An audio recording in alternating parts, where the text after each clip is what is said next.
નમસ્કાર વિદ્યાર્થી મિત્રો, હું શૈલેષ દલસાણિયા નિરંજન સ્કૂલમાં આપનું હાર્દિક સ્વાગત કરું છું.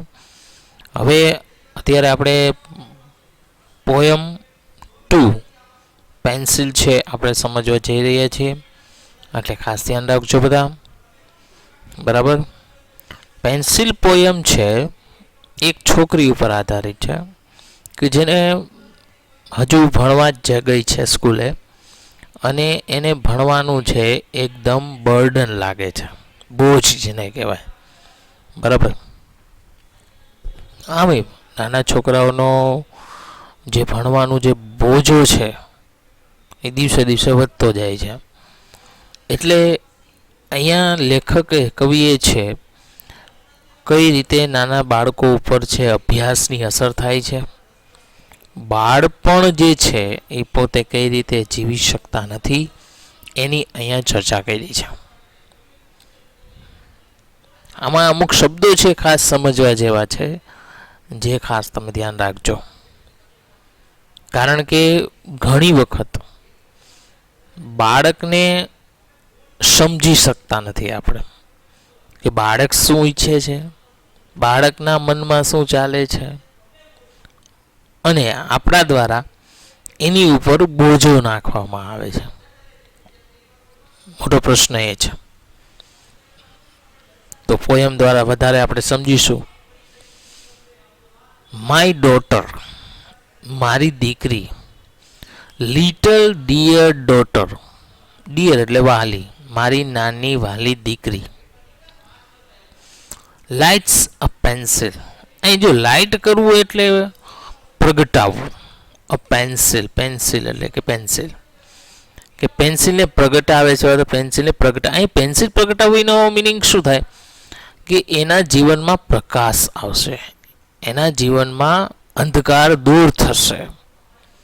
એટલે અહીં કે છે lights a pencil with sharpener. Sharpener એટલે શાર્પનર જે આપણે સંચો કહીએ, કે શાર્પનરની મદદથી તે પેન્સિલને પ્રગટાવે છે, એટલે પેન્સિલને અણી કાઢે છે ટૂંકમાં.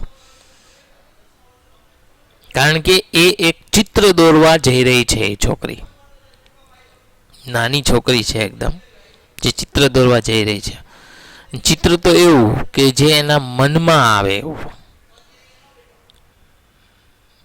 બાળકના મગજમાં, નાના બાળકો હોય એટલે એના મગજમાં ઘણા બધા વિચારો આવતા હોય, પણ એ વિચારો છે એ એક કાગળ ઉપર છે એ રજૂ કરવા જઈ રહી છે અહીં છોકરી. The sky of white paper, કે સફેદ કાગળ રૂપી આકાશમાં. સ્કાય એટલે આકાશ, વ્હાઇટ પેપર એટલે સફેદ કાગળ રૂપી આકાશમાં. Begins to filled, begins to be filled with light. Begins કરવું એટલે શરૂઆત કરે છે, ફિલ્ડ એટલે ભરવાની, વિથ ધ લાઇટ અને પ્રકાશથી ભરવાની શરૂઆત કરે છે. કારણ કે કાગળ છે એની ઉપર અલગ અલગ છે ચિત્રો દોરે છે, એનાથી એ કાગળ છે એ ચમકવા લાગશે. જોઈએ અહીંયા એના ઉપરથી પ્રશ્ન છે પહેલો. When does the sky white paper begins to be filled with light, કે ક્યારે છે સફેદ કાગળ રૂપી આકાશ છે પ્રકાશથી ભરવાની શરૂઆત થાય છે.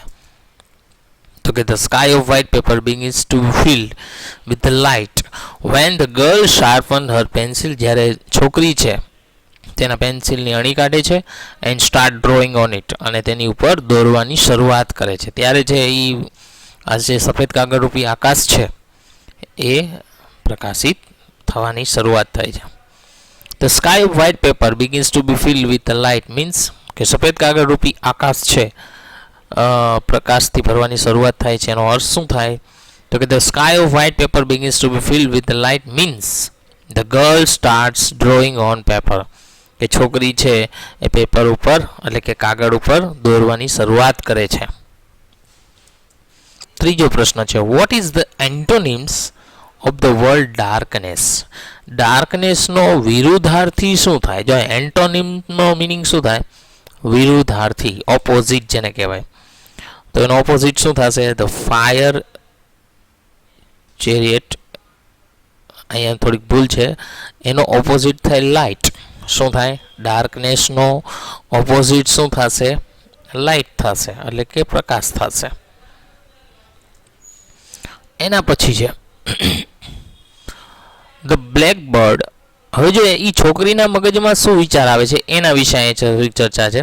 બરાબર, કે the black bird flying away with the tree, કે કાળું પક્ષી છે વૃક્ષની સાથે ઉડી રહ્યું છે. વૃક્ષની સાથે ખબર, આપણે કોઈ પણ જોજો કુદરતી દ્રશ્ય કે એવું દોરવાનું થાય તો એમાં એક વૃક્ષ હોય, એક પક્ષી હોય, પહાડ હોય, એક સૂર્ય હોય, બરાબર, ચંદ્ર પણ હોઈ શકે. તો આવી રીતે એક કુદરતી દ્રશ્ય દોરવા માટે છોકરી છે એ જાય છે. એટલે અહીં જો એના મગજમાં શું, the black bird flying away with the tree, કે એક કાળું પક્ષી છે વૃક્ષની સાથે ઉડી રહ્યું છે. Glasses on the eyes of the peacock. Glasses એટલે ચશ્મા, ઓન ધ આઈઝ એટલે આંખો પર છે, ઓફ ધ પીકોક કે મોરની આંખો પર ચશ્મા છે. હવે જો એ છોકરીને કેવા વિચાર આવે છે, મોર કદી ચશ્મા ન પહેરે, પણ અહીંયા એ છોકરીને શું વિચાર આવે છે કે મોરની આંખો પર ચશ્મા છે.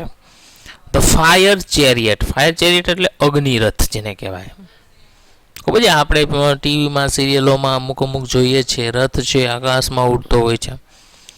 The fire chariot flying in the air. Air એટલે હવા, કે અગ્નિરથ હવામાં ઉડી રહ્યો છે.